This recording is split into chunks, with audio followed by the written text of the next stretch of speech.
สู่แก่ใจพี่เป็นชายชาตรีตัวเล็กจะขยี้ประเพณีของไทยรักเราเป็นต้องมาเพราะไอ้หนึ่งสิ้นสอดจะแพ้พี่ก็ยอมถวายที่ต้องมาลายมือเพื่อมาให้สาบชื่นใส่ตู้เซฟไว้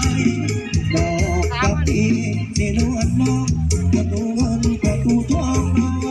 อยู่ข้างใน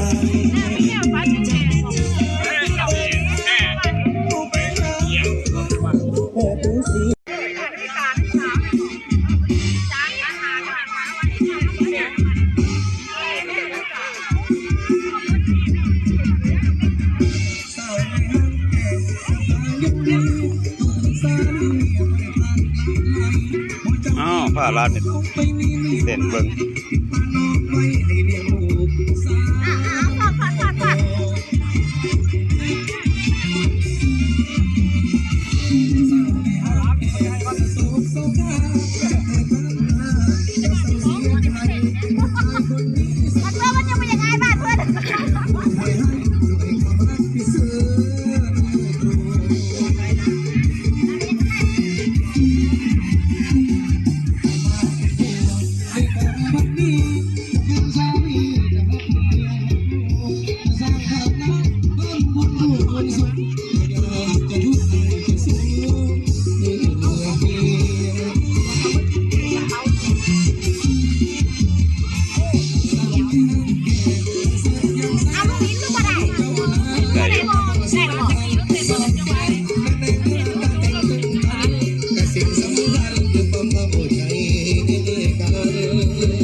สาวสองสารคามมีบ้าง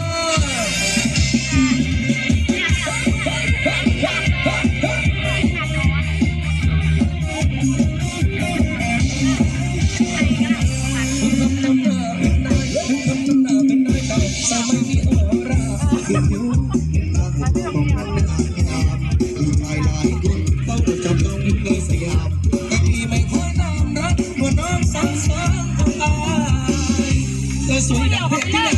เธอสวยดังเพชรที่ดาจากอะไรที่มีคนช่างสวยงามคนดังสัตว์คนที่รู้ร่วงมากระทบลงดินเป็นสายน้ำตาท้องนาแต่โจบจะตายนางฟ้าลงมาเป็นชายเห็นกันตั้งแต่ในน้อยบอกคิดว่าฝันปฏิกรรมบันแต่ในนาซื้อว่าซาเอามาที่ข้าไม่ผูกแขนคนเดียวเลยไม่บอกไปก็ไปตัวไปก็ไปคนเดียวว่าจะว่าเอาเขาเพื่อไปให้เขาก่อนหน้าไม่เอากระบะไปใหม่ก่อนเอากระบะไป